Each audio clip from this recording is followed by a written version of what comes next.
మందలి ఆశ్చర్యకరమైన అన్ని మాటలు ధ్యానం చేయబోతుండగా, దేవా మీరే మా అందరితో మాట్లాడండి. మా ఆత్మీయ జీవితాల్లో ఇంకనూ ఫలభరితంగా మార్చమని, మా బలహీనతలో నుంచి తండ్రి ప్రభా బలాన్ని మీ పొందుకున్నట్టుకు కృప దయచేయమని యేసు నామములో ప్రార్థించి అడిగి వేడుకుంటున్నాము తండ్రి, ఆమేన్. ఈ యొక్క లేఖనాన్ని మనం గమనించినప్పుడు పరిశుద్ధాత్మ దేవుడు మనతో మాట్లాడుతూ ఉంటున్నాడు.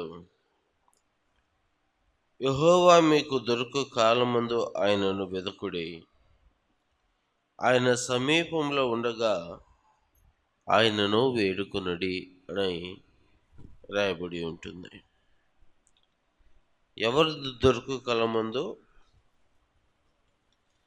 ఆయన దొరికే కాలం ముందు మనం ఏం చేయాలంటే ఆయన్ని వెతకాలి.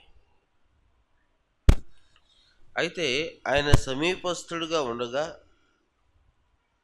ఆయన మనకి అందుబాటులో ఉండగా ఆయనను మనము నిర్లక్ష్యము చేయకూడదని లేఖన భాగం తెలియజేస్తూ ఉంటుంది. ఆయన యొద్ద మనకు ఏమి దొరుకుతుంది అని మనం ఒకసారి గమనించినప్పుడు,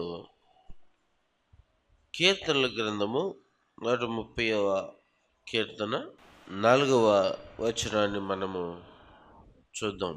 అయినను జనులు నీ యందు భయభక్తులు నిలుపునట్లు నీ యొద్ద క్షమాపణ దొరుకును అని రాయబడి ఉంటుంది. ఆయన యొద్ద మనకేం దొరుకుతుంది? ఏం దొరుకుతుంది? క్షమాపణ దొరుకుతుంది. ఇక్కడ ఏమని రాయబోతుంది? ఆయన మీకు దొరకు కాలం ముందు ఆయనను వెతుకుడు.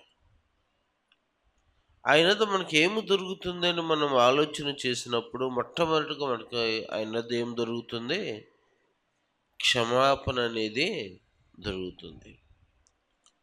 మన పాపముల నుంచి, మన యొక్క శాపముల నుంచి, మన యొక్క అవిధేయత నుంచి మనకి కావలసినది ఏమిటి? క్షమాపణ.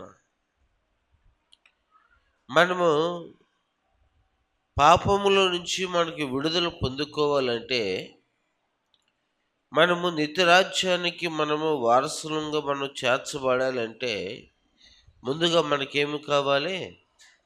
ఏం కావాలి? క్షమాపణ అనేది కావాలి.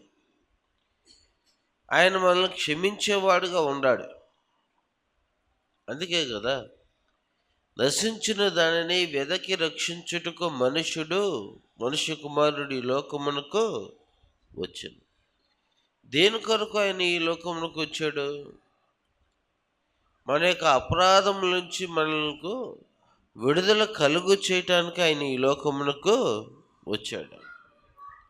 మనల్ని క్షమించటానికి, మన యొక్క పాపముల నుంచి, మన యొక్క బంధకముల నుంచి మనల్ని విడిపించటానికి, ఘోరమైన తప్పిదములు చేసిన మనలను పరిపూర్ణంగా చేయటానికి ఆయన ఈ లోకమునకు వచ్చాను. మొట్టమొదటిగా మనం గమనించినప్పుడు ఆయన మనకు క్షమాపణ ఇచ్చే దేవుడుగా ఉంటున్నాడు. మనం ఎంత ఘోరమైన తప్పిదములు చేసినప్పటికీ కూడా, దేవా నేను పాపిని, నన్ను జ్ఞాపకము చేసుకోయ్యా అని పిలిచినప్పుడు, అడిగినప్పుడు, ఆయన సమీపస్తుడిగా ఉన్నప్పుడు, ఆయన యొద్ద విజ్ఞాపన చేసినప్పుడు దేవుడు అతను ఏం చేస్తూ ఉంటున్నాడు? క్షమిస్తూ ఉంటున్నాడు. అయితే ఆయన క్షమించిన తర్వాత మరలా మనం యొక్క పాపం జోలికి మనము వెళ్ళకూడదు. మనం సిలువలో ఉన్న ఇద్దరు దొంగలు మనం చూడవచ్చు. ఆయన సమీపస్తుడిగా ఉన్నాడు. వాళ్ళిద్దరి మధ్య ఏ నేరము చేయకుండా, ఎలాంటి తప్పిదము ఆయన పట్ల లేకపోయినా, ఈ సర్వలోక మనుషులందరి కొరకు ఒక ప్రాంతం కొరకు కాదు, ఒక దేశం కొరకు కాదు, ఈ భూమి మీద ఉన్న ప్రతి ఒక్క మనుషుని కొరకు. ఆకాశములను మహాకాశములను సమస్తమును తన నోటి మాట ద్వారా ఆయన సృష్టించాడు. ఈ భూమి మీద సమస్తమైన పురుగులను జంతువులను సమస్తమును ఆయన వలన కలిగినవి. ప్రతి మనుష్యుడును ఆయన పోలికను చొప్పున ఆయన నిర్మించుకున్నాడు. అయితే అలాంటి గొప్ప దేవుడు, ఏ పాపము ఆయన జీవితంలో లేదు. ఆయన నడకలో కానీ, ఆయన ప్రవర్తించిన ప్రవర్తనలో కానీ, ఆయన ఆలోచనలో కానీ, ఆయన క్రియల్లో కానీ ఎక్కడ ఏ తప్పిదమునో ఏ మనుష్యునికి ఎవరికి దొరకలేదు. అలాంటి పాపములను విడిపించుటకు, మనల్ని రక్షించటానికి ఆయన ఆ ఇద్దరి మధ్య ఉన్నప్పుడు, క్షమించటానికి వచ్చిన దేవుడు సమీపస్తుడుగా ఉన్నప్పుడు, అందుబాటులో ఉన్నప్పుడు ఒక వ్యక్తి దానిని పొందుకుంటూ ఉంటున్నాడు. ఏం చేస్తా ఉన్నాడు? దాన్ని పొందుకుంటున్నాడు. అయ్యా, నీ రాజ్యంలోకి వచ్చినప్పుడు నన్ను జ్ఞాపకం చేసుకో అంటున్నాడు. అంతకుముందు ఆయన ఒక మాట మాట్లాడుతున్నాడు. మనం చేసిన ఈ తప్పులకు, ఈ యొక్క నేరాలకు ఈ శిక్ష సరైనదే అని ఒప్పుకుంటున్నాడు. ఎప్పుడైతే మనము ఆయన ఎదుకు వచ్చి మన పాపములను మనం ఒప్పుకుంటామో, ఒప్పుకొని విడిచిపెట్టి ఆయన శరణు వేడుకుంటామో, ఆయన మనల్ని ఏం చేస్తున్నాడు? క్షమించి వేస్తూ ఉంటున్నాడు. ఆ ఇద్దరు దొంగల యొక్క పరిస్థితి మనం గమనించినప్పుడు, ఆ ఒక దొంగ యేసు ప్రభు వారిని ఆ సిలువలో అడుగుతూ ఉంటున్నాడు. ఆయన అక్కడ దొరికాడు. ఆయనకి ఎక్కడ దొరికాడు? సిలువలో దొరికాడు, ప్రక్కనే దొరికాడు. ఆయన ఇమ్మానుయేలు దేవుడుగా, అనునిత్యము మనకు తోడుగా, అనునిత్యము నీకు వెంటుండి నడిపించే దేవుడుగా ఆయన మనతో ఉంటున్నాడు. నేను విడువను, నేను ఎడబాయిను అని చెబుతున్న దేవుడు ఆయన. నీకు తోడుగా ఉండి నిన్ను నడిపించే దేవుడుగా ఉన్నానని చెబుతున్నాడు ఆయన. ఆయన ఎక్కడ ఇద్దరు ముగ్గురు కూడి ఉంటారో అక్కడ నేను ఉంటానని చెప్తున్న దేవుడు మన దేవుడు. ఆయన నిరంతరము మన ప్రక్కనే ఉన్నప్పటికీ కూడా మనము మన యొక్క జీవితంలో ఉన్న తప్పిదములు ఒప్పుకొని ఆయన ఎదుట క్షమాపణను మాత్రం మనము కోరేవారముగా ఉండటం లేదు. మన తప్పిదములు మనం కప్పిపుచ్చుకునే వారముగాను, మన తప్పిదములను మనము ఒప్పుకొనక, విడిచిపెట్టక, నువ్వు కాపాడుకొని మమ్మల్ని కూడా కాపాడు అను రెండో దొంగ మాదిరిగా మనకు జీవితాలు కనపడుతూ ఉంటున్నాయి. అయితే అందులో ఒక దొంగ మాత్రము తనేం చేస్తూ ఉంటున్నాడు? నేను చేసిన తప్పిదములకు, మనం చేసిన ఈ నేరములకు మనకు పడిన ఈ శిక్ష సరైనది అని ఒప్పుకొని ఆయనను యుద్ధ ఏమడుగుతున్నాడు? క్షమాపణ అడుగుతూ ఉంటున్నాడు. తద్వారా తనేం పొందుకుంటున్నాడంటే ఆ పాపం నుంచి ప్రాయశ్చిత్తమును పొందుకుంటూ ఉంటున్నాడు. అందుకే ఇక్కడ రాయబడి ఉంటుంది, అయినను జనులు నీ యందు భయభక్తులు నిలుపునట్లు నీ యొద్ద క్షమాపణ దొరుకుతుంది. మొట్టమొదటిగా దేవుని ఎదుట మనకేం కావాలంటే క్షమాపణ కావాలి. మనం క్షమించబడాలి. ఆయన ఎదుట ఒప్పుకునే వారముగా మనం ఉండాలి. ఆయన ఎదుట హృదయపూర్వకంగా మన తప్పిదములన్నిటిని కూడా ఒప్పుకొని విడిచిపెట్టే వారంగా మనం ఉన్నప్పుడు దేవుని ఎదుట పరిపూర్ణమైన ఏం దొరుకుతుంది? క్షమాపణ అనేది దొరుకుతుంది. ఆయన్ని ఆరాధించేవారు ఎలా ఆరాధించాలంటే ఆత్మతోనూ సత్యముతోనూ ఆరాధించాలి. హృదయపూర్వకంగా మన తప్పిదములు మనం ఒప్పుకోవాలి. సగం ఒప్పుకొని సగం దాచిపెట్టుకుంటే దానివల్ల ప్రయోజనము లేదు. హృదయపూర్వకంగా మనము ఒప్పుకున్నట్లయితే మన యొక్క పాపములకు ప్రాయశ్చిత్తము జరుగుతుంది. అయితే మొట్టమొదటిగా దేవుడు మనల్ని క్షమించే వ్యక్తిగా ఉంటున్నాడు. మనల్ని క్షమించి మన పాపం నుంచి విడిపించటానికి ఆయన ఈ లోకమునకు వచ్చాడన్న సంగతిని మనము గుర్తెరగాలి. రెండోదిగా మనం ఒక వ్యక్తిని మనం చూస్తూ ఉంటున్నాము. అపోస్తుల కార్యములు 3వ అధ్యాయము 5వ వచనాన్ని. అపోస్తుల కార్యములు 3వ అధ్యాయము 5వ వచనం.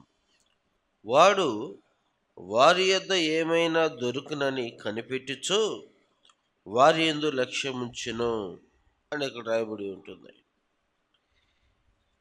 ఎవరు ఇతను అని మనం గమనించినప్పుడు ఇది పుట్టినది మొదలుకొని కుంటివాడై ఉన్నాడు.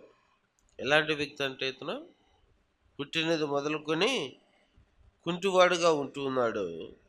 ఇక్కడ ఎక్కడుంటున్నాడయ్యా అంటే దేవాలయము ద్వారమునొద్ద భిక్షం అడుక్కుంటూ ఉంటున్నాడు. ఇతని యొక్క నిరంతరము ఈ భిక్షం అడుక్కునే ప్రక్రియ అవుతుంది. వేరొకరి మీద ఆధారపడి జీవించే జీవితము. ఎవరైనా వారికి తోచినది సహాయం చేస్తే దానిని బట్టి తన జీవనాన్ని కొనసాగించే వ్యక్తిగా తాను ఉన్నాడు. అయితే ఆ మందిరానికి వచ్చే పోయే వారి ఎదుట ఏమైనా దొరుకుతుందేమోనని ప్రతివారి పట్ల ఏం చేస్తూ ఉంటున్నాడు?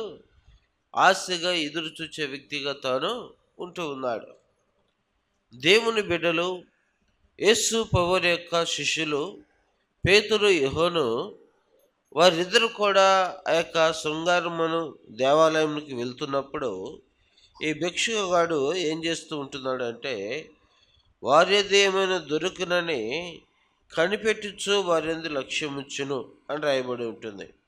మొదటగా మనం గమనించిన 4వ వచనంలో మనం చూసినప్పుడు పేతురును యోహానును దేవాలయంలో ప్రవేశించబోనప్పుడు వాడు చూచి భిక్షమడుగుగా పేతురును యోహానును వారిని తేరుచూచి మా తట్టు చూడమనిరి. ఎవరి తట్టు? వారు అతను ఏం చేస్తూ ఉన్నాడంటే ముందుగా పేతురు యోహాను ఎదుట యథాప్రకారముగా వారేమని ఇస్తాడేమోనని చూస్తూ ఉన్నాడు. వాళ్ళు ఏం చేస్తున్నారంటే మా తట్టు చూడమనగానే ఇతనికి ఆశ కలిగింది. ఇంకా ఇతని దగ్గర ఏమన్నా ఎక్కువగా ఇస్తారేమో, మా తట్టు చూడమంటున్నాడు అని ఇతనికి ఎక్కువ ఆశ కలిగింది. ఎవరైనా ఇచ్చేవాళ్ళైతే కాము ఏదైనా ఇచ్చేసి వెళ్ళిపోతూ ఉంటారు, అంతే కదా. మనం ఎవరికైనా సహాయం చేయాలంటే ఎవరైనా భిక్షం అడిగిన వాళ్ళు ఉంటే నిలబడు మా తట్టు మాకెళ్ళి తిరిగి చూడు అని అంటామా? మనం ఏం చేస్తాము? మనకు తోచినది చేతులు ఏదంటే అంత ఇచ్చేసి వెళ్ళిపోతూ ఉంటాం మనం. అంతేగాని భిక్షమడుగులు నిలబడు మాకెళ్ళి చూడు అని చెప్పి అడుగుతామా? ఎవరినైనా అడుగుతామా? మనం ఎవరిని అడగము. ఈ భిక్షగాడిని వాళ్ళు అడిగారు, మా తట్టు చూడు అనగానే అతనికి ఆశ కలిగింది, వీళ్ళేమన్నా ఇస్తారేమో, అధికంగా ఏమైనా ఇస్తారేమో అని ఆశగా వారి వైపు ఏం చేస్తున్నాడంటే చూస్తూ ఉంటున్నాడు. అధికంగా ఎక్కువ దొరుకుతుంది, అందరు రూపాయి ఇస్తూ ఉంటున్నారు, వీళ్ళు గొప్పవారుగా ఉండారేమో, 10 రూపాయలు ఎక్కువ ఇస్తారేమోనని ఏం చేస్తూ ఉన్నారంట ఎదురు చూస్తూ ఉంటున్నాడు. అప్పుడు వాళ్ళు చెప్తున్న మాట ఏమిటి? వెండి బంగారములు మా యొద్ద లేవు. ఎదురు చూచేవారికి మా దగ్గర డబ్బులు లేవు, కానీ నీకు ఒకటి ఇస్తామని అంటే ఏమి ఇస్తాడు? ఇంకా అతను ఇంకేం ఆశిస్తాడు? సహజంగా చెప్పండి. మనం ఎవరైనా భిక్షం అడగటానికి వచ్చారనుకోండి, నిలబడయ్యా నీతో మాట్లాడాలి అన్నాం అనుకోండి, సరే ఈయన దగ్గర నిలబడితే సరే అందరికన్నా ఎక్కువగా ఇతను ఏమైనా ఇస్తాడేమో అని ఎదురు చూస్తూ ఉంటాం. కొంతమంది మనం చూస్తూ ఉంటాం. ఈ మధ్య భిక్షం అడుగుటలో కూడా ఎలా ఉంటున్నారంటే డిమాండ్ ఎలా ఉంది? డిమాండ్ చేయటం చూస్తూ ఉంటున్నాం. రూపాయి ఇస్తే మాకొద్దు అని అంటున్నారు. అవునా? ఎంత ఇవ్వాలంటున్నారు? మ్యాక్సిమం రూ. 5 లేకపోతే రూ. 10. రూపాయి ఇచ్చే మనకు దీనికి టీ కూడా రాదయ్యా అంటున్నారు. రూపాయి ఇస్తే దీనికి బిస్కెట్ కూడా రాదయ్యా అంటున్నాడు. రావట్లేదు. కానీ ఎంత అనేది మనకు తోచింది మనం ఇస్తూ ఉంటామే, కానీ వాళ్ళు అడిగింది మనము ఇవ్వలేము కదా. అయితే ఈ మనుషులు ఏం చేస్తున్నారంటే మా వైపు తీరు చూడు అనగానే ఇతనికి ఏం కలుగుతుంది? సహజంగా ఆశ కలుగుతుంది, ఇంకెక్కువ ఇస్తాడేమో. మనం గమనిస్తూ ఉంటాము, బయట భిక్షం అడిగే వాళ్ళని కూడా మనం గమనిస్తూ ఉంటాము. మీరు ఎక్కడికి వెళ్ళొద్దయ్యా, కార్యక్రమం అయిపోయిన దాకా ఇక్కడ ఉండండి అని అన్నాం అనుకోండి వారితో, వాళ్ళు ఏం చేస్తారు? ఆ కార్యక్రమం అయిపోయేంత వరకు కూడా అక్కడ బయట ఏం చేస్తూ ఉంటారు? ఎదురు చూస్తూ ఉంటారు. ఈ కార్యక్రమం అయిపోయిన తర్వాత, లేకపోతే ఈ శుభకార్యం అయిపోయిన తర్వాత, లేకపోతే ఈ ప్రార్థన అయిపోయిన తర్వాత మాకు అధికంగా ఏదైనా ఎక్కువగా వీళ్ళ దగ్గర దొరుకుతుందేమో, ఒక రోజుకి కాదు, ఒక గంటకు కాదు, ఈ రోజంతా మనం పని చేయకుండా ఎవరిని అడగకుండా మిక్కిలి గొప్పది వీళ్ళు మనకేమైనా ఇస్తారేమోనని ఏం చేస్తారు? వాళ్ళు ఎదురు చూస్తారు. అందులో తప్పు లేదు.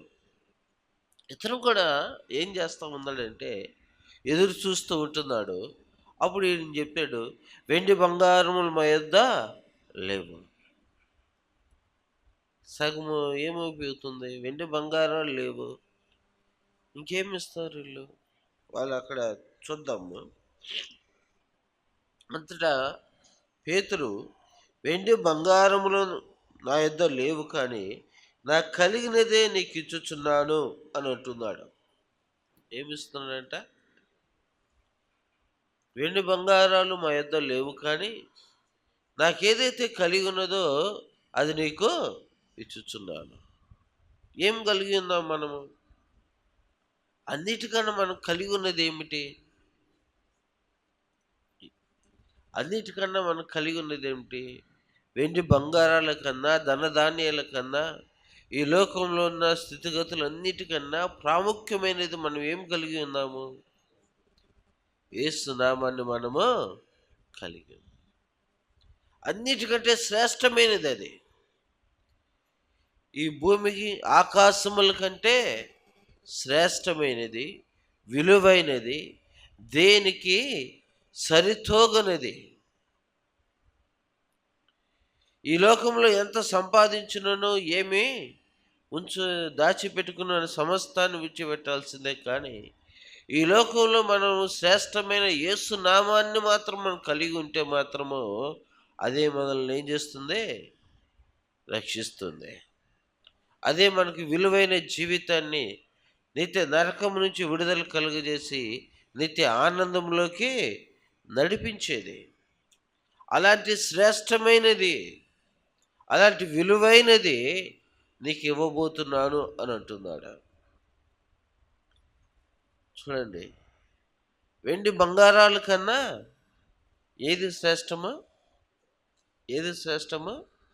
యేసు యొక్క నామము శ్రేష్టమైనది. అదే ఇక్కడ రాయబడి ఉంటుంది, మా యొద్ద వెండి బంగారములు నా యొద్ద లేవు, కానీ నాకు కలిగినదే నీకు ఇచ్చుచున్నాను. నజరేయుడైన యేసు క్రీస్తు నామమున నడవమని చెప్పి. ఏమిస్తున్నారు అతనికి? యేసు క్రీస్తు అనే నామాన్ని ఇస్తున్నాడు. మనము మన ఎదుకు వచ్చే భిక్షం అడిగే వారికి, అయ్యా మా దగ్గర డబ్బులు లేవు, ఈసారికి యేసు నామము నీకు ఇస్తున్నాను, నీ యేసు నామంలో నీ కొరకు ప్రార్థన చేస్తామయ్యా అంటే వాళ్ళు ఒప్పుకుంటారా? ఒప్పుకుంటారా? ఒప్పుకొని ప్రార్థన చెయ్యయ్యా, మాకేదైనా ఇవ్వయ్యా అంటారు. అవునా కదా? ప్రార్థన చెయ్యి, మాకు సహాయము చెయ్యి. ఆ సహాయం పొందుకోకపోతే ప్రార్థన చేసినా కూడా వాళ్ళకి ఏమి ఉండదు, తృప్తి అనేది ఉండదు. ఇక్కడ ఏం జరుగుతూ ఉంటుందంటే, నజరేయుడైన యేసుక్రీస్తు నామాన్ని అతనికిచ్చి ఏం చేస్తా ఉందంటే, వాడిని కుడి చేయి పట్టుకొని లేవనెత్తెను అని రాయబడి ఉంటుంది. ఏం చేస్తా ఉన్నాడు? తను పడిపోయిన స్థితిలో నుంచి అతను ఏం చేస్తా ఉన్నారు? లేపుతూ ఉంటున్నాడు. తన ఇబ్బందికరమైన పరిస్థితుల్లో నుంచి తను ఏం చేస్తూ ఉంటున్నాడు? లేవనెత్తుతున్నాడు. అనుదినము ఒకరి యొద్ద ఏమైనా దొరుకుతుందేమో అని ఆశపడే జీవితము, ఒకరి మీద ఆధారపడే జీవితము, ఒకరి యొక్క చేతి కింద ఉండే జీవితాన్ని ఏం చేస్తూ ఉంటున్నారు? లేపుతూ ఉంటున్నారు.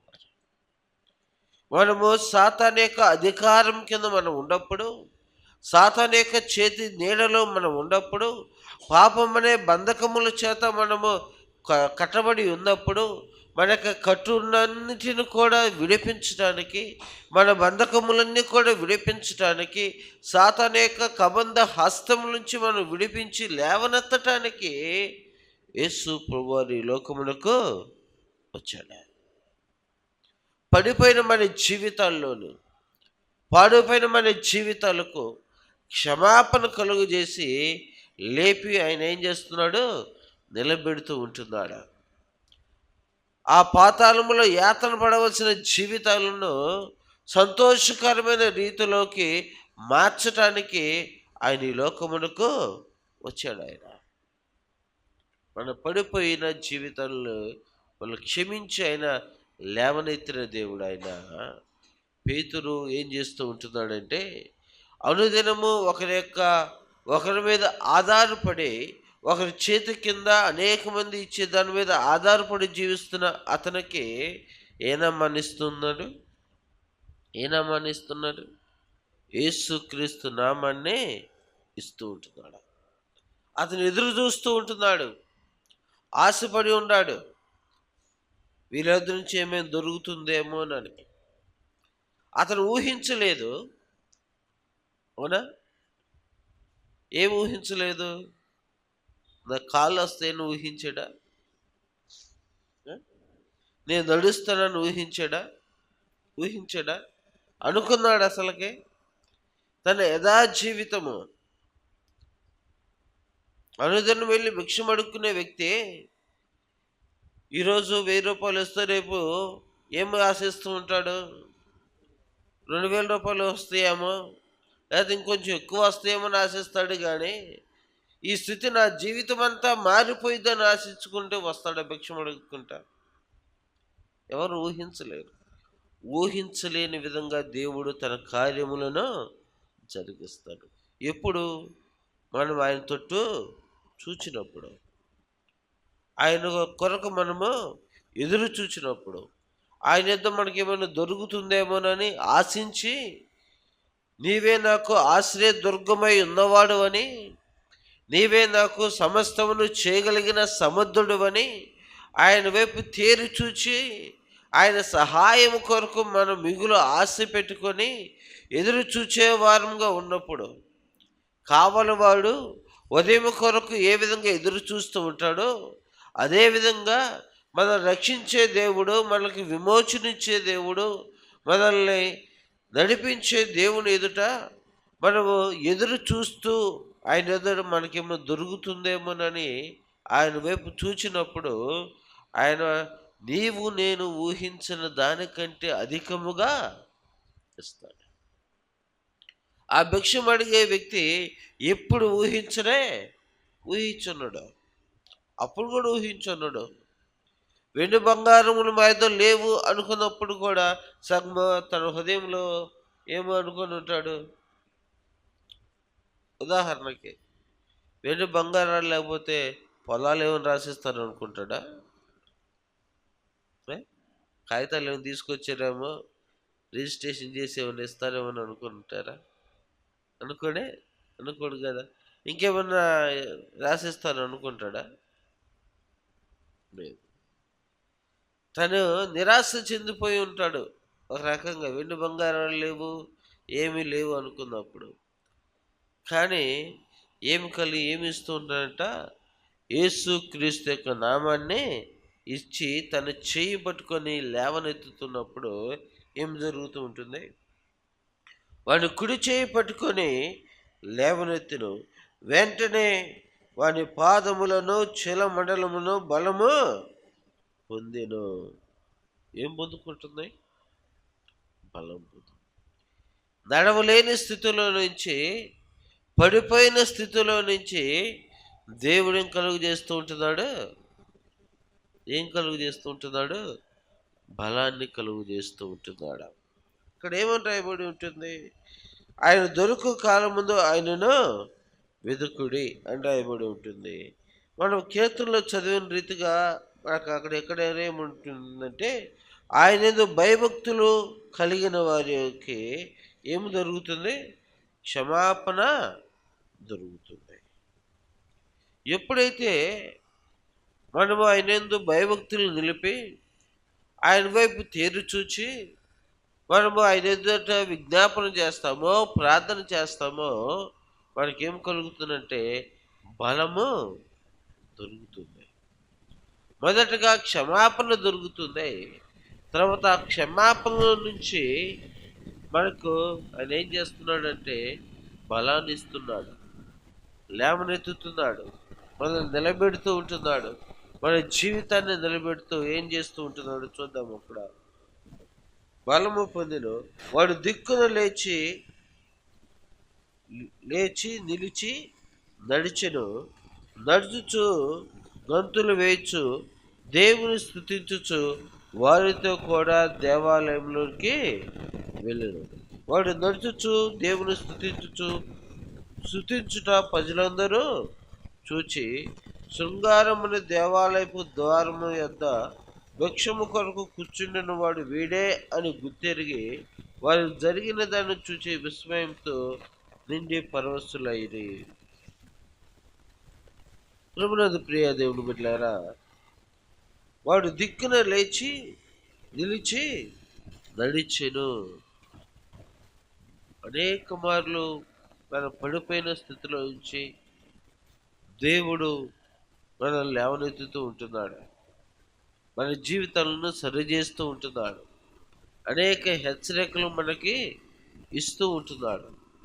ఆయన ఎదుట మనకు క్షమాపణ కలుగుతూ ఉంటుంది. మరొక వచనం మనం గమనించినప్పుడు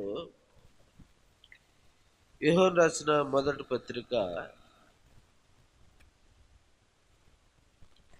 3వ అధ్యాయము 21వ వచనాన్ని చూద్దాం. ప్రియులారా, మన హృదయము మన యందు దోషారోపణ చేయని ఎడల దేవుని ఎదుట ధైర్యం గల వరం ఒగుదము. మరియు మనమైన ఆజ్ఞలు గైకొనుచు ఆయన దృష్టికి ఇష్టమైనవి చేయుచున్నాము గనుక మనమేమి అడిగినను అది ఆయన వల్ల మనకు దొరుకును. ఆయన ఆజ్ఞ ఏదనగా ఆయన కుమారుడైన యేసు క్రీస్తు నామమును నమ్ముకొని ఆయన మనకు ఆజ్ఞాపించిన ప్రకారము ఒకరినొకరు ప్రేమింపవలననియే. ఏమని ఇక్కడ ఏం దొరుకుతుందంట? మరియు మనం ఆయన ఆజ్ఞలు గైకొనుచు ఆయన దృష్టికి ఇష్టమైనవి చేయుచున్నాము గనుక ఏం చేయాలి? ఆయన దృష్టికి మనము ఇష్టమైనవి చేయాలి. ఎలా అంట? మన హృదయము మన యందు దోషారోపణ చేయని ఎడల. ఎప్పుడు జరుగుతాయి మనకి ఇవన్నీ? నువ్వు ఊహించిన దానికంటే గొప్పవి నీకు ఎప్పుడు జరుగుతాయి? ఎప్పుడు జరుగుతాయి? మనకి క్షమాపణ లేకుండా, మన యొక్క జీవితంలో దేవుని యొక్క క్షమాపణ లేకుండా మనకేమైనా దొరుకుతాయా? ఏం దొరుకుతాయా? మన యొక్క మనస్సాక్షి దేవుని ఎదుట సరైనదిగా లేకపోతే దేవుని దృష్టికి సరైనదిగా లేకుండా మనం ఎన్నిసార్లు ప్రార్థన చేసినా మనకేమి కూడా దొరకదు. ఎందుకంట ఆయన ఎదుట, చూడండి జాగ్రత్తగా చూద్దాం, మన హృదయము మన యందు దోషారోపణ చేయని ఎడల దేవుని ఎదుట ధైర్యం గలవారు మగుదుము. దోషారోపణ అంటే మనం తప్పులు చేస్తూ కూడా దేవుని ఎదుట ధైర్యంగా నాకు ఇది కావాలని మనం అడగగలుగుతామా? అడగగలుగుతామా? అలా అడిగామనుకోండి, ఆయన ఇచ్చేస్తాడా? ఇచ్చేస్తాడా? ముందు ఏం పోవాలి మన హృదయంలో వచ్చి? దోషారోపణ పోవాలి. ధైర్యంగా దేవుని ఎదుట ప్రార్థించే వ్యక్తులుగా మనం ఉండాలి. నేను ప్రార్థన చేస్తే దేవుడు నా పట్ల కార్యము చేస్తాడు, దేవుడు నేను అడిగినది నాకు ఇస్తాడు, అడిగిన దానికంటే ఊహించిన దానికంటే ఆయన నా పట్ల మేలులు చేసే దేవుడు, ఆయన సమస్తము సమకూడి మేలును జరిగించుటకు ఆయన మన కొరకు ఆయన మేలులు దాచి ఉంచాడు అని రాయబడి ఉంటుంది. మన ఊహకు అందని కార్యాలు జరిగించే దేవుడు ఆయన. ఎప్పుడు? అడుగుడి మీకు ఇయ్యబడును, వెదకుడి మీకు దొరుకును. దేవుని ఎదుట మనం పొందుకోవాలని అంటే ఆయన ఎదుట మనం ధైర్యంగా నిలబడాలి. ఆయన ఎదుట మనం ధైర్యంగా నిలబడాలి అంటే మన హృదయము మన పట్ల ఏముండాలి? ఏం కలిగి ఉండాలి? దోషారోపణ చేయకుండా ఉండాలి. అనగా మన పాపములో ఎలా ఉండాలి? ఏమీ లేకుండా ధైర్యంగా నువ్వు నిలబడి మాట్లాడచ్చు. మనం తప్పు చేసి ఒక వ్యక్తి దగ్గరికి వెళ్ళామనుకోండి, లేదా పోలీస్ స్టేషన్కి వెళ్ళామనుకోండి, అక్కడ మనం ధ్యానం చేసాము, ఎంతో కొంతమంది తప్పు ఉంది, మన తప్పును కప్పిపుచ్చుకుంటూ అతని వల్లే నేను ఈ నేరం చేశాను, నాదే తప్పు లేదు, అతను కొట్టాడు కాబట్టి నేను తిరిగి 2 దెబ్బలు కొట్టాను, లేకపోతే అసలు నేను కొట్టేవాడిని కాదు, నా తప్పు కాదు, ఆయనది తప్పు, ముందు ఆయనకు శిక్ష వేయండి అని అందాం అనుకోండి. అతను ఒక దెబ్బ కొట్టి నువ్వు ఒక దెబ్బ కొడితే సరే, నువ్వు 2 దెబ్బలు కొట్టి నువ్వు దాన్ని సమ్మతించుకుంటే, ఒక దెబ్బ కొట్టినోడిని మరలా నువ్వు 2 దెబ్బలు కొట్టి 2 మాటలు అధికంగాని అతను కలిగించుకోవడం వల్లే 2 మాటలు అన్నాను, 2 దెబ్బలు కొట్టాను, అసలు అతను కలిగించుకోకపోతే అసలు నేను కొట్టేవాడినే కాదు కదా. ఇది ఎవరు తప్పు? అతనిదా నాదే? అతను ముందు వచ్చాడు కాబట్టి ముందు అతనికి శిక్ష వేయినానంటే, అంటే నువ్వు చేసింది తప్పు కదా? అంటే నీ తప్పు నువ్వేం చేస్తున్నావు అక్కడ? కప్పిపుచ్చుకుంటూ ఏ తప్పిదము నాది లేదు, అతని వల్లే నేను ఈ తప్పు చేయవలసి వచ్చింది అన్నట్లుగా ఏం చేస్తూ ఉంటున్నాము? అతని మీద నేరారోపణ చేస్తూ ఉంటున్నాము. మన దోషాలు మనం ఏం చేస్తూ ఉంటున్నాము? కప్పిపుచ్చుకుంటూ అతను శిక్ష వెయ్యి అని అడిగినట్టుగా ఉంటుంది. దేవుని ఎదుటికి వచ్చి, అయ్యా నేనే తప్పు నాది లేదయ్యా, నా చుట్టుపక్కల వాళ్ళ వల్ల నేను ఈ విధంగా మారానే తప్ప నేను చాలా మంచివాడిని, చాలా శ్రేష్టమైన వాడిని, నేను అందరినీ ప్రేమిస్తాను, కానీ వాళ్ళ వల్ల నేను ఈ విధంగా మారిపోయాను, నాకు ఈ అవసరం ఉంది, నాకు సహాయం చేయాలి అంటే దేవుడు నీకు చేస్తాడా? చేస్తాడా? చేయనే చేయడు. మొదట నువ్వు ఏం చేయాలి? ఒప్పుకొని విడిచిపెట్టాలి. నువ్వు దేవుని ఎదుట నీ మనస్సాక్షి శుద్ధమైనదిగా ఉండాలి, పరిపూర్ణమైనదిగా ఉండాలి. కొంతమంది వాత వేయబడిన మనస్సాక్షి కలిగిన వారు ఉంటారు అన్నమాట. అంటే వాళ్ళు ఎవరు వాళ్ళు? ఏనా ఎవరు వాళ్ళు? వాత వేయబడిన మనస్సాక్షి అంటే భక్తిహీనులు. ఎవరు? భక్తిహీనులు. వాళ్ళకి వాళ్ళ మనస్సాక్షి ఎట్టున్నా కూడా పర్వాలా, ప్రార్థన చేస్తూనే ఉంటారు అన్నమాట. ఏం చేస్తారు? ఏం చేస్తూ ఉంటారు? ప్రార్థన చేస్తుంటే ఎంత ధైర్యంగా మోకరిస్తారో. దేవుని ఎదుట ధైర్యం కలిగి మోకరించే అనుభవం కావాలి మనకి. దేవుని ఎదుట మోకరించడం అంటే ఎవరి ఎదుట మనం కూర్చుంటున్నాము, ఎవరి ఎదుట మనం మాట్లాడుతూ ఉంటున్నాము, అంత ధైర్యంగా దేవుని ఎదుట, సత్యవంతుడైన దేవుని ఎదుట మనం వస్తున్నామంటే ఎంతగా మనము దోషారోపణ, మన మీద నేరారోపణ ఏమీ లేకుండా ధైర్యంగా నిలబడి ఈ తప్పు నేను చేయలేదు అని చెప్పగలిగిన స్థితిలో మనం ఉంటున్నామా? అలా ఉన్నప్పుడే కదా మనకు న్యాయం జరిగేది. మనకు న్యాయం జరగాలన్నా, మనకు రావాల్సింది మనం పొందుకోవాలన్నా, మనం ధైర్యంగా మన ఎదుట ఏ తప్పిదం లేకుండా ఉన్నప్పుడే కదా మన పట్ల న్యాయం జరిగేది.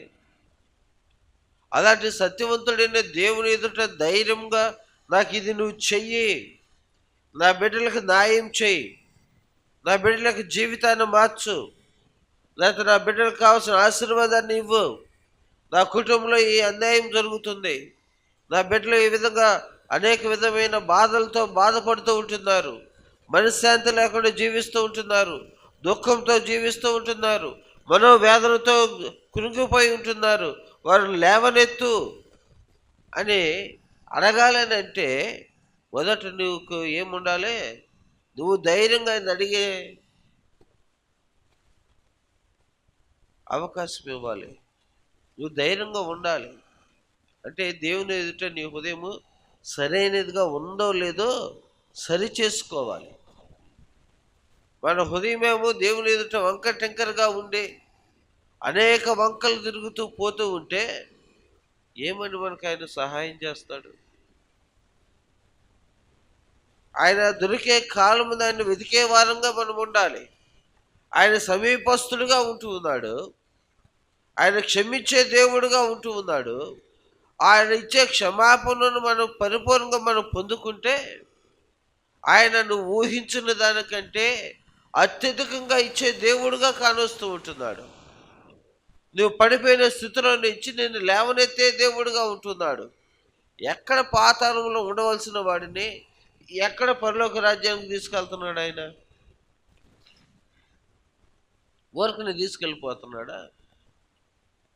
పాతాళంలో కేకలు పెట్టవలసిన వాళ్ళం మనం, నరకంలో యాతన పడవలసిన వారం మనము, మనకిష్టం వచ్చిన జీవితాన్ని జీవిస్తున్న వాళ్ళం మనము, కంటికి కనపడింది మనకు నచ్చినది తింటూ త్రాగుతూ ఇష్టానుసారంగా బతుకుతున్న మనము.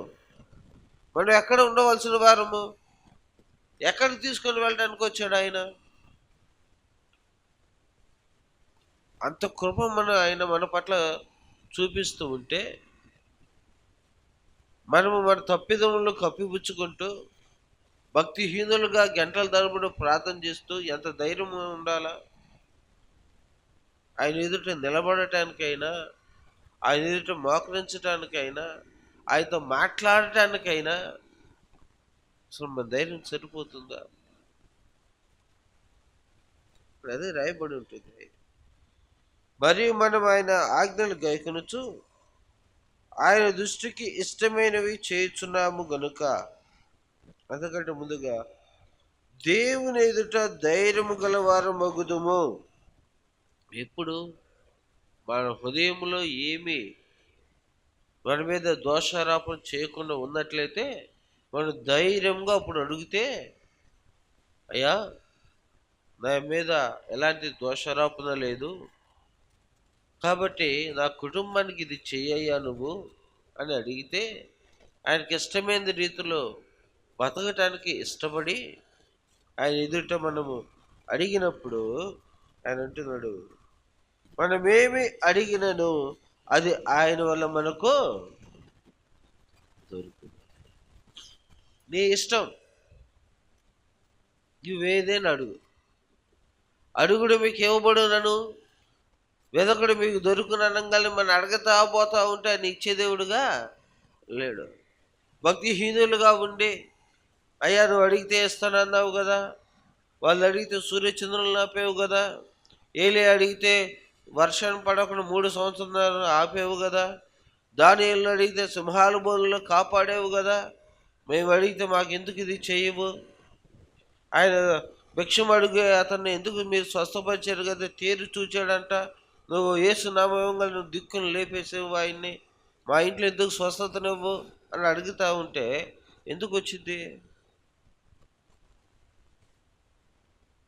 మనం ఆయన ఎదుటి ధైర్యంగా అడగాలి.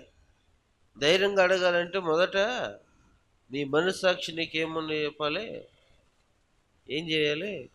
నువ్వు క్లీన్గా ఉండవు, నువ్వు ధైర్యంగా అడగచ్చు. ఈ తప్పేం లేదు.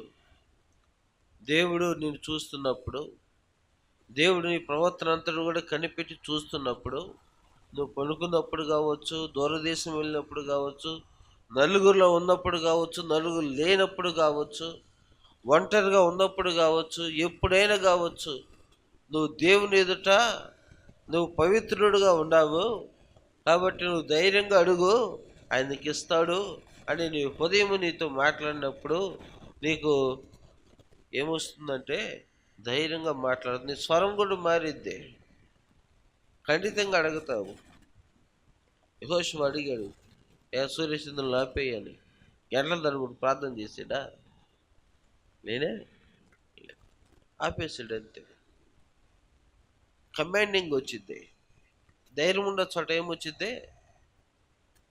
తప్పు లేని చోట నొసుగుతూ మాట్లాడతామా, ధైర్యంగా మాట్లాడతామా? మన తప్పు ఉందనుకోండి, ఏం చేస్తాము? భయంగా చేతులు కట్టుకొని ఏ మాట మాట్లాడితే మన తప్పు దొరుకుద్దో, అవునా? అంటే చాలా జాగ్రత్తగా మాట్లాడతాం, మన తప్పు బయటికి రాకుండా మన తప్పును కప్పుపుచ్చుకుంటూ చాలా జాగ్రత్తగా కనివినింటిగా మాట్లాడుకుంటూ పోతూ ఉంటాం, అవునా? అది మన తప్పు లేదనుకోండి, నేను తప్పు చేయలా, నేను నేరం చేయలా, నాది తప్పు లేదు అని ధైర్యంగా మనము చెప్పగలుగుతాం. మన తప్పు ఉందనుకోండి, ఆ తప్పును కప్పుపుచ్చుకోవటానికి, ఒకదాన్ని కప్పుపుచ్చుకోవటానికి 100 అబద్ధాలు దోషారోపణ ఎక్కువైపోతూ ఉంటుంది. కానీ ఎప్పుడైతే ఆయన సమీపస్తుడుగా ఉన్నాడు, ఆయన దగ్గరగా ఉన్నాడు, ఆయన మనకు దొరికే కాలంలో ఆయన సమీపస్తుడుగా ఉన్నప్పుడు, దేవా నేను పాపిని, నన్ను క్షమించయ్యా అని హృదయపూర్వకంగా నువ్వు ఎప్పుడైతే ఒప్పుకుంటావో, దేవుడు నేను క్షమించి నీకు ఎవరు ఊహించిన దానికంటే గొప్ప మేలునైనా చేస్తాడు. సిలువలో దొంగ, అయ్యా నీ రాజ్యంలోకి వచ్చినప్పుడు నన్ను జ్ఞాపకం చేసుకొని అంటే, ఒక్కసారి జ్ఞాపకం చేసుకుంటే నువ్వు జ్ఞాపకం చేసుకుంటాను అన్నాడు ఆయన. ఇంకా నువ్వెవరిని ఇచ్చాడా? పలానా చోట అప్పుడు ఆ విధంగా చేసావు, అది కూడా ఒప్పుకో, పలానా చోట అటు తిరిగేవు, అది కూడా ఒప్పుకో అని చెప్పాడా? అప్పుడు వాళ్ళ ఇంట్లో దొంగతనం చేసావు కదా, ఆ డబ్బులన్నీ ఇచ్చేసిరా అని చెప్పాడా? నేనే ఏం చెప్పాడు? నేడు నువ్వు నాతో కూడా ఊహించాడా? ఆన్సర్ అతను ఊహించాడా? ఊహించుండడు. ఒక్క మాటతో జీవితాన్ని మార్చివేస్తున్నాడు. ఒక్క మాటతో, హృదయపూర్వకంగా ఒకే ఒక్క మాటతో మన జీవితాన్ని మార్చుకోవచ్చు. పడిపోయిన స్థితిలో నుంచి లేవనెత్తబడవచ్చు. కుటుంబాల్లో ఉన్న అనేక రకాలైన సమస్యల నుంచి, శోధనల నుంచి మనము విడిపించబడవచ్చు ఒక్క మాటతో. ఆ సిలువలో దొంగ, ఇది మనకు సరైనదే, ఈ శిక్ష మనకు సరైనదే అని ఎప్పుడైతే ఒప్పుకున్నాడో క్షమాపణ దొరికింది. ఆ క్షమాపణ ద్వారా తను ఏం పొందుకున్నాడు? నిత్య రాజ్యాన్ని పొందుకున్నాడు. ఆయన ఎదుట మనకేమి దొరుకుతుందంటే, మొట్టమొదటిగా క్షమాపణ దొరుకుతుంది. ఆ క్షమాపణ ఎప్పుడైతే మనం పొందుకుంటున్నామో మనం ఏమవుతున్నామంటే నీతిమంతులుగా మార్చబడుతున్నాం. అబ్రహాము దేవుని నమ్మెను, అది అతనికి ఏ విధంగా మార్చబడింది? నీతిగా మార్చబడింది. ఎవరు నీతిమంతుడు లేడు, ఒక్కడైనాను లేడు. కానీ ఎప్పుడైతే మనము యేసు ప్రభువుని నిజరక్షకుడుగా అంగీకరిస్తున్నామో ఏం చేయబడుతున్నాం? మనము నీతిమంతులుగా మార్చబడుతూ ఉంటున్నాము. కొట్టి జక్కయ్యను మనం గమనించినప్పుడు ఎప్పుడైతే యేసు ప్రభువాన్ని దొరికి పట్టుకున్నాడో వెంటనే తన జీవితంలో ఏమొస్తా ఉంది? మార్పు వస్తా ఉంది. యేసు ప్రభువు ఏమంటున్నాడు? ఇతను అబ్రహాము కుమారుడు. మార్చివేశాడు అంతే. తన జీవితంలో మార్పు వచ్చింది. వెంటనే దేవుడు తన జీవితాన్ని నీతిమంతుడుగా మార్చివేశాడు. తన పాపములన్నీ కూడా కుట్టివేయబడ్డాయి. ఆయన చెప్పాడా ఎవరెవరికి ఎంత ఇచ్చామో మరలా లెక్క చూసి సరి చూసుకొని చెప్పాడా? రెండో మాట లేదు అక్కడ. మార్చివేశాడు. ధైర్యంగా నిలబడ్డాడు దేవుని ఎదుట. ఈరోజు నువ్వైనా నేనైనా దేవుని ఎదుట ధైర్యంగా నిలబడగలిగినప్పుడు, దేవుని ఎదుట ధైర్యంగా అయ్యా నాకు ఇది కావాలి, నా బిడ్డలకి ఇది కావాలి, నా భవిష్యత్తుకి ఇది కావాలి, నా కుటుంబానికి ఇది అవసరము, ఇది మాకు చెయ్యయ్యా అని అడిగితే ఆయన నువ్వు ఏదైనా అడుగు, ఆయన ఏమంటున్నాడు? మరియు మనం ఆయన ఆజ్ఞలు గైకొనుచు ఆయన దృష్టికి ఇష్టమైనవి చేయుచున్నాము కనుక మనమేమి అడిగినను అది ఆయన వల్ల మనకు నువ్వేదైనా అడుగు, ఆయనకి ఇష్టమైనది మనం చెయ్యాలి అన్నారు. ఆయనకి ఇష్టమైనది ఏంటంటే మొదట మనం ఆయన ఎదుట క్షమాపణ పొందుకోవాలి. తర్వాత ఆయన చెప్పిన రీతిగా మనము జీవించాలి. క్షమాపణ పొందుకొని కూడా భక్తిహీనులుగా మనం జీవిస్తే అది మనకి ఆయన ఎదుట మనకేమి కూడా దొరకవు. భక్తిహీనులుగా కాకుండా భయభక్తులు కలిగి ధైర్యంగా మనం ఆయన ఎదుట అడిగినప్పుడు ఆయన మనం ఊహించిన దానికంటే అత్యధికంగా ఆయన ఇస్తాడు. ఆ భిక్షగాడు తీరు చూస్తూ ఉన్నాడంట. అయ్యా మా ఎదుట వెండి బంగారాలు లేవు, కానీ మాకు కలిగినదే నీకు ఇచ్చుచున్నాము అని యేసు క్రీస్తు నామాన్ని ఇచ్చాడు. వాళ్ళు కలిగినది ఏం కలిగి ఉన్నారు? వాళ్ళు ఏం కలిగి ఉన్నారు? యేసు క్రీస్తు నామాన్ని కలిగి ఉన్నారు. ఒకప్పుడు జాలర్లే, మనుషులు బట్టి జాలరుగా మార్చబడ్డారు. ఒకప్పుడు పిరికొస్తులే, భయస్తులే, విడిచి వెళ్ళిపోయిన వారే. కానీ దినాన ధైర్యంగా మాట్లాడుతూ ఉంటున్నాడు. సమాజం ఎదుట మాట్లాడుతూ ఉంటున్నారు. అధికారుల మధ్య మాట్లాడుతూ ఉంటున్నాడు.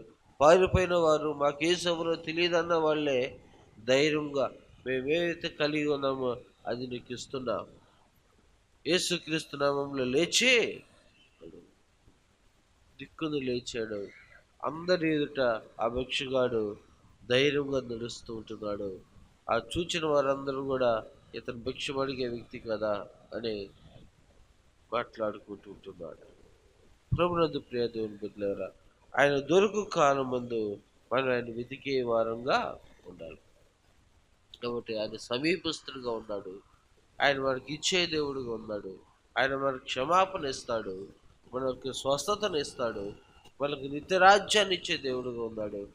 ఆయన మనకు సమీపస్తుడుగా ఉండగా మనం ఆయన ఎదుట ఇవి కోరుకుందాము, నిత్యరాజ్యానికి మనము వారసులు మౌదాం. అటు గొప్ప పరిశుద్ధాత్మ దేవుడు మనకందరికీ కలుగు చేయనుగాక. ఆమేన్.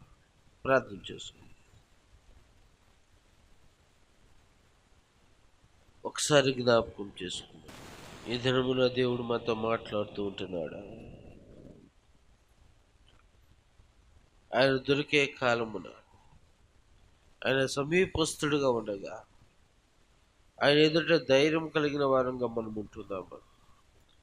మన హృదయంలో అనేక తప్పిదాలు ఉంచుకొని ఆయన ఎదుట ధైర్యంగా ఏ విధంగా నిలబడగలుగుతాము, ఏ విధంగా ప్రార్థన చేయగలుగుతాము, ఏ విధంగా మనకు రావాల్సిన ఆశీర్వాదాన్ని మనం పొందుకుంటాం ప్రియ దేవుని బిడ్డ. ఏ దోషారోపణ మన హృదయము మనమే చేయకపోయినట్లయితే దేవుని ఎదుట నువ్వేమి అడిగినను ఆయనకి ఇస్తానని అంటున్నాడు. ఒకసారి మనం పరిశీలన చేసుకుందాం. పరిశుద్ధుడా, ప్రేమగల దేవా, కృపగల తండ్రి, ఇంతవరకు మీరు మాతో మాట్లాడిన ప్రతి మాటను బట్టి ప్రభా నీ కృతజ్ఞతలయ్యా.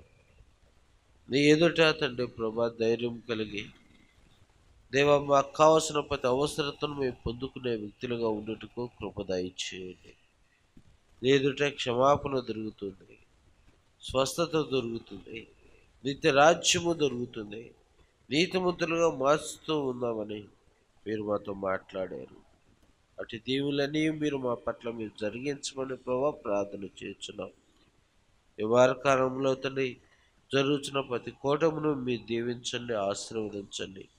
ఏమైతే తండ్రి ప్రభా నీ చిత్తంలో తండ్రి ప్రభా బలహీనులైన వారికి నీ తండ్రి ప్రభా వేదనలో ఉన్న వారికి, బాధలో ఉన్న వారికి సహాయం చేటుకు తండ్రి ప్రభా మీరు ఇచ్చిన ఆలోచనలను బట్టి తగు విధమైన తండ్రి ప్రభా ప్రతి ఒక్కరము దేవా మా చెయ్యి తండ్రి గుప్పిలు విప్పి ప్రభా బలహీనులైన వారికి తండ్రి ఇవ్వటానికి కలిగిన మనస్సును మీరు మాకు దయచేసి వారిని ఆదుకున్నట్టుకు కృప దయచేయమని, ఈ వారకాలంలో జరిగే కార్యమంతటిలోనూ నీ కృపా క్రోబుదల మాకు దయచేయమని, చేరువచ్చిన బిడ్డలు దీవించి ఆశీర్వదించమని యేసుక్రీస్తు నామంలో ప్రార్థించి అడిగి పొందుకునేట్టున్నాము తండ్రి. ఆమేన్. అందరికీ వందనాలు.